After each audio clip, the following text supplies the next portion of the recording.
Hola, ¿cómo estás? Nuevamente te quiero saludar en el nombre del Señor Jesucristo, muy contentos de que puedas seguir siendo parte de este proyecto Lee tu Biblia. En esta oportunidad estamos observando la segunda carta, la segunda epístola del apóstol Pedro.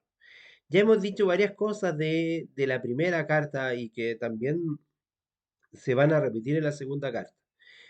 Temas que no quiero redundar, eh, que no quiero tomarme tanto tiempo porque ya la hemos tocado, pero para aquellos que no han visto el video anterior, que no han visto la imagen anterior, vamos a tocar tangencialmente para que también podamos, en ese sentido, hay una invitación a que puedas mirar el otro mensaje. Queremos darle más hincapié a lo que la palabra está diciendo en este sentido.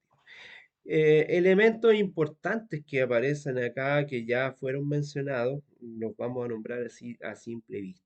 Uno de ellos es que esta carta, dentro de los manuscritos más antiguos, posiblemente algunos le atribuyen a Silvano o Silas, uno de los colaboradores de Pablo principalmente, pero también que trabajó de manera misionera junto a Pedro, podría haber sido el secretario y escritor de la carta, por la forma en que el griego es utilizado, por la forma elegante de cómo está planteada, cómo está planteado el discurso, cómo está planteado esta epístola, esta carta, y la forma en que fue declarada, la belleza literaria que está puesta acá. Esto no quiere decir que Pedro no haya tenido esa habilidad para desarrollar el mensaje de esta forma. Pero Simón Pedro, este siervo y apóstol de Jesucristo, había crecido ya mucho en la fe, en el conocimiento, porque también una de las invitaciones importantes que hace Pedro es crecer en el conocimiento, en la primera carta. La segunda carta tiene un segundo objetivo, que los vamos a ver, lo vamos a presentar. Vamos a conocer un poquito lo que presenta la segunda carta. Pero no sin antes pedir la dirección del Espíritu Santo para que seamos todos llenos del Espíritu y que a través del estudio de la Biblia, a través de estos tres capítulos, seamos llenos del Espíritu de Dios para conocer el mensaje que Pedro o el escritor que haya sido nos quiere dejar para bendecir a través del mensaje de las Escrituras. Ese es el tema principal y eso es lo que queremos abordar. Así que queremos dirigirnos hacia el trono de la gracia para orar, para conversar con el Señor y agradecerle la oportunidad de ser parte del proyecto Lee tu Biblia a través de Radio Proclama, estas reflexiones cristianas y el seminario teológico misionero. Querido Señor, te damos las gracias infinitas por tus cuidados, por tu amor, por tu bendición, por todo lo que tú haces por nosotros, Señor. Llevamos un tiempo a través de estos mensajes, pudiendo reflexionar, pudiendo meditar, pudiendo reconocer y ampliar algunas miradas, quizás simplificando otras, pero con el objetivo de motivar a estudiar la Biblia. Este proyecto Lee tu Biblia tiene el deseo de que personas que quizás no han tenido la oportunidad de conocer la Biblia se acerquen a este libro sin temor, porque lo único que encontrarán es belleza y encontrarán tu testimonio, Señor. Y así también hay muchos que ya han tenido la oportunidad de leerlo, pero no han podido descubrir tu testimonio porque han leído solamente las palabras y no han entendido el mensaje. Señor, pon tu mirada, pon tu espíritu, porque es el que nos llevará a toda verdad.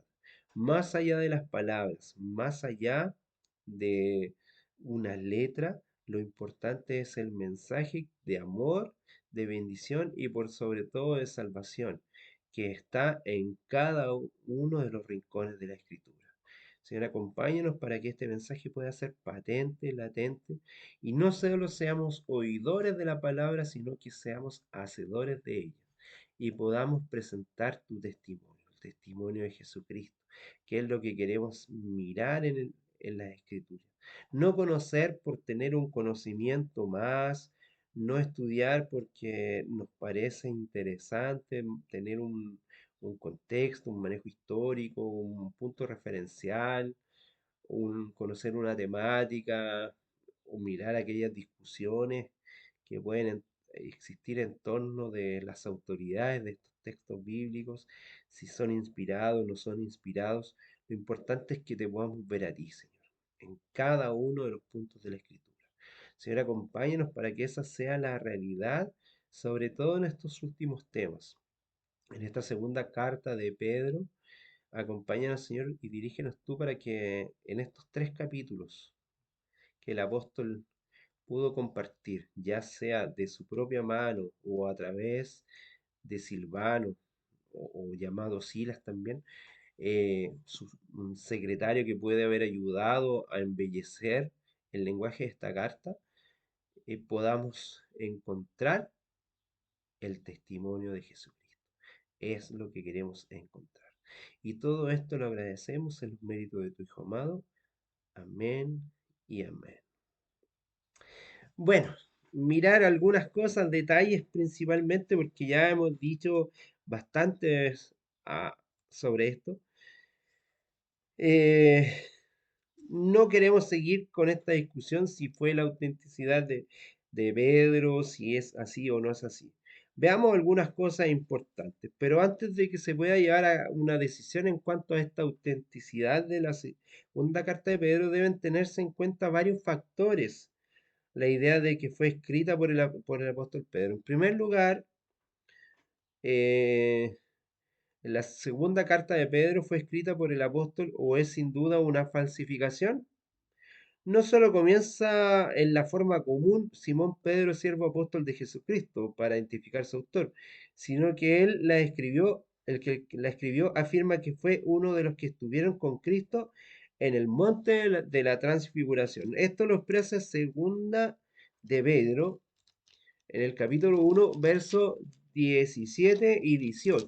Y lo vamos a leer porque creo que es sumamente importante. Dice, versos 17 y 18 del primer capítulo de la segunda carta dice, porque él recibió de Dios Padre honor y gloria cuando le fue enviada desde la magnífica gloria una gran voz que decía, este es mi Hijo amado en el cual tengo contentamiento. Y nosotros oímos esta voz enviada del cielo cuando estábamos con él en el monte santo.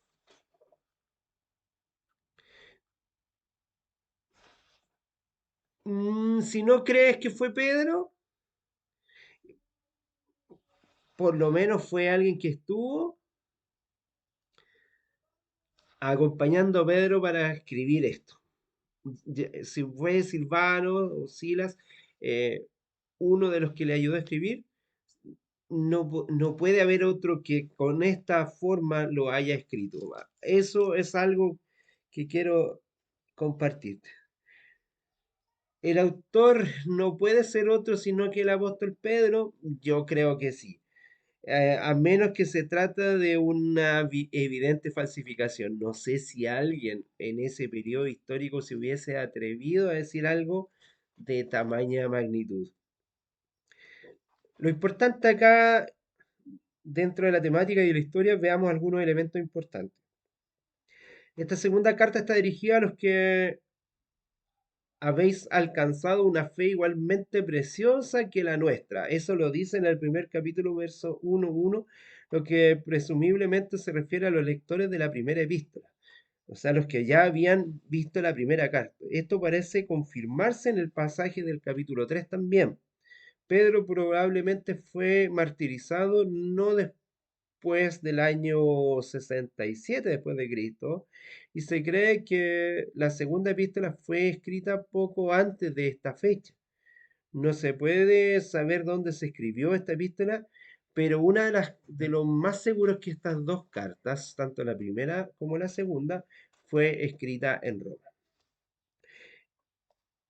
Es lo que se considera. Puede que no haya sido así, pero probablemente así lo fue.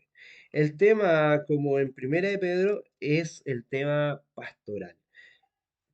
Pedro preocupándose de la iglesia en general. Vemos algunos temas importantes. Este autor de la carta que escribe a sus lectores continúa creciendo en la gracia y en el conocimiento espiritual, tema que también está puesto en la primera carta. El conocimiento y el crecimiento de la gracia es un tema que se vuelve a repetir. El- y la experiencia hacia las palabras proféticas también un tema importante que también está de manera tangencial en la primera. En el capítulo 2 también se habla sobre la amonestación contra los falsos maestros y después de tratar el rechazo de la promesa del retorno de Jesucristo por parte de algunos burladores que ya en ese momento habían puesto la discusión y la incertidumbre de la segunda venida de aquellos que creían en la vuelta del Mesías. Burladores encontrarás siempre. Siempre encontrarás algunos que no creerán en este acontecimiento. Imagínate lo fuerte que tiene que haber sido para un hombre como Pedro que caminó con el Señor y que tenía la esperanza de la segunda venida puesta para sus días. Imagínate lo que pasó poco tiempo o lo que estamos viendo nosotros cuando solamente tú y yo estamos creyendo por fe en la palabra profética, porque no tuvimos la oportunidad de caminar con Cristo, pero sí tenemos en nuestro caminar, en nuestro actuar, en nuestro vivir, vemos la presencia de Jesucristo a diario y lo podemos sentir y eso a ninguno de nosotros nos pueden quitar. Quiero hablarte acerca de estos tres capítulos de una manera muy sencilla, que ya más o menos ya los mencioné, que es primeramente los saludos en la introducción dentro del primer capítulo, el propósito que está puesto entre los capítulos 12 al 21, perdón, entre los versículos 12 al 21 del primer capítulo, ahí está claramente cuál es el propósito de esta carta. Y la evidencia de las advertencias contra los falsos maestros desde el capítulo 2 en adelante es muy importante. El castigo y la liberación de los justos, castigo hacia los impíos, la verdadera naturaleza de los falsos maestros es muy importante el tema que se toca acá. ¿Cuál es la naturaleza de estos falsos maestros? Desde el capítulo 2 del verso 10 en adelante. Y la segunda venida de Cristo y la preparación para recibirlo también toma un sentido fundamental en esta segunda carta. La referencia a los profetas y a los apóstoles que ya habían hablado acerca de ello y cómo los burladores también fueron refutados por los hechos del diluvio. En cada tiempo que sucedido cosas que el Señor propuso y que se concretaron, siempre hubieron personas que no creyeron. Pero Pedro estaba plenamente convencido y el tema en el capítulo 3 sobre la certeza del regreso de Jesucristo es muy evidente para él. Eh, y eso es lo que sigue tocando hasta el final. Pero quiero leerte en el capítulo 3 verso 8 lo siguiente. Capítulo 3 verso 8 dice, más amados, no ignoréis esto, que un día delante del Señor es como 1000 años y 1000 años como un día. Esto no importa el tiempo que tome el regreso del Señor. El Señor no tarda su promesa, como algunos lo tienen por tardanza, sino que es paciente para cada uno de con nosotros. ¿Por qué? Porque no queriendo que ninguno perezca, sino que todos vengan al arrepentimiento. Porque el día del Señor vendrá. Va a venir sí o sí, como ladrón en la noche, en el cual los cielos pasarán con gran estruendo y los elementos ardiendo serán deshechos y la tierra y las obras que en ella hay serán quemadas. Había una claridad de parte del apóstol de que Cristo iba a venir sí o sí. Él lo veía como algo maravilloso, como un evento extraordinario, y algunos se pueden asustar con lo que estoy leyendo, pero lo que para él era gozo. Si tú eres un verdadero cristiano y crees en el regalo de la salvación y estás lleno del Espíritu Santo y el Espíritu Santo está tocando tu corazón, cualquier cosa que veas que pueda pasar, no tengas ningún temor porque nosotros en Cristo hemos recibido el regalo de la salvación. Así que tranquilamente disfruta de lo que el Señor te está entregando y aunque estén cayendo los montes, ten la plena seguridad y la tranquilidad que tu Redentor está pronto en estar contigo. Que el Señor te bendiga grandemente. Gracia y paz.